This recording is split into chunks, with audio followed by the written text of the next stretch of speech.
G'day friends, welcome to day 13 of Inktober 2017. Today's piece is called Inked Strokes because I could not think of anything more interesting than that. I think when I first thought of something, I literally wrote down ink face and I thought that's just ridiculous.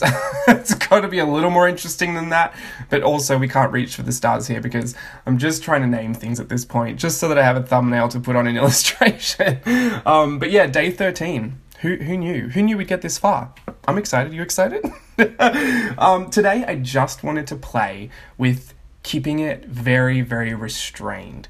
And I've been seeing so many wonderful things, especially under the Whimsy Ween tag. Like, go check out Instagram for hashtag Whimsy Ween. You'll die.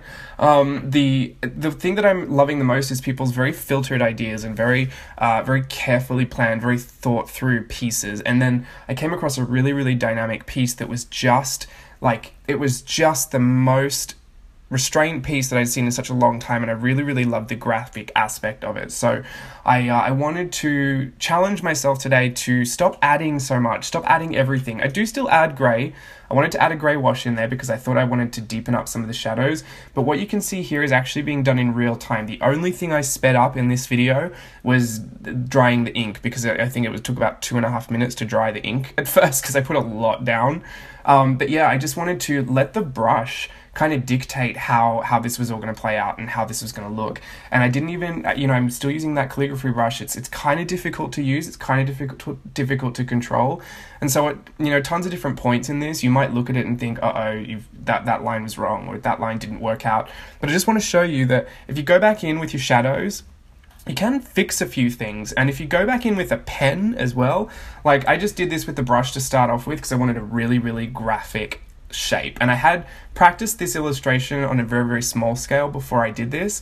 And then when I came to this, I was like, I just need to do it very, very graphic. So I pulled the book out from when I practiced it ages ago. I put it in front of me. I followed the same lines and then I just added the shadows in afterwards. And then anything that I felt needed to be a little more refined, or if some place wasn't sketchy enough, I went back in with a pen. And just by that, I mean, like, you can get away with a lot when you're sketching and when you're staying very loose because it's more, like I think I said this yesterday, it's more forgiving when your eyes take in the piece as a whole and then it'll start to dissect like, oh, there's a line there and there's a line there. But when you first look at it, if the whole thing has this like sketchy, loose kind of a feel, it's just so much more forgiving. Your eyes will generally fill in the gaps for you and it won't pull everything apart straight away. So for me, I wanted to put that pen back in there and I wanted to just kind of add in a few extra brush strokes where I felt like things could be a little bit more loose or where I needed just a little bit more definition, but not a lot. I didn't want to go back in with the paintbrush because it's quite thick. So I just added in a few of those sketchy lines at the end as well.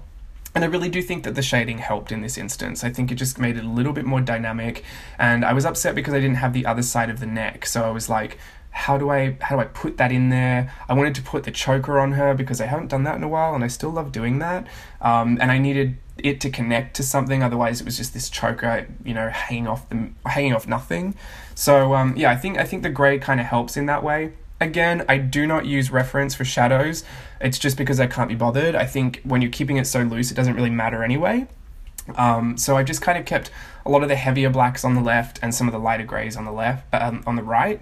And then, some people have been asking, and I've definitely seen your comments as well. Putting the ink and the water in the frame to show you what I'm doing and how to dilute it is just a little bit tricky because I like to keep a lot of the drawing in the frame and then everything gets way too close to where I'm working and I'm pretty clumsy. I don't want to spill it. So I'll just say this much. It's really not as difficult as you think. I literally have a little plate with the ink on it and then I'll just dip my brush in the water and add a little drop of water onto that plate and then I'll just touch some of the ink into that water and see what tone that comes up with. I'm not doing any measurements. I'm not doing like 1 drop of water and 3 drops of ink. Like I'm not measuring out anything. It's just a bit more intuitive and I'm just kind of, winging it. I don't even test the color on the side. I just kind of put it on the page and just get what I get. Because like everything that I've been doing through Inktober, it's just kind of working through that experimental phase. It's just kind of dealing with what happens.